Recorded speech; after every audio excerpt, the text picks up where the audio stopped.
निवडणूक आयोगाविरोधात विरोधकांकडून 1 नोव्हेंबरला मुंबईत विराट मोर्चा काढण्यात येणार आहे। खासदार संजय राऊत यांनी या मोर्चाबाबत घोषणा केली आहे। मतदानाचा अधिकार गमावलेले लाखो लोक या मोर्चात सहभागी होतील असंही त्यांनी म्हटलंय। तर निवडणूक आयोगाला दणका देण्यासाठी हा मोर्चा असेल असं सांगत त्यांनी निवडणूक आयोगावर टीकास्त्र सोडले।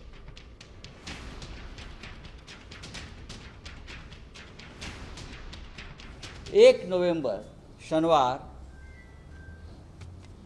निवडणूक आयोगाच्या या मनमानी आणि भ्रष्ट कारभाराविरुद्ध मुंबईत सर्वपक्षीय विराट मोर्चा निघेल।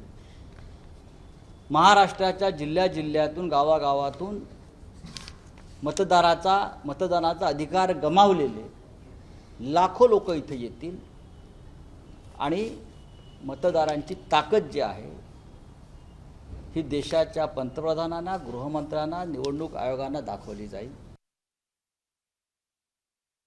चोरीच्या वाटेने मतदार घुसडलेल्या मतदार यादीचा ज्यांना फायदा होतो ते कदाचित आमच्या मोर्चामध्ये येणार नाही, पण ज्यांना या सगळ्या चुकीच्या प्रकाराबद्दल चीड आहे, राग आहे आणि लोकशाहीला धक्का पोहोचवण्याचं काम ज्यांच्याकडून होते त्यांच्या विरोधात हा आमचा मोर्चा आहे।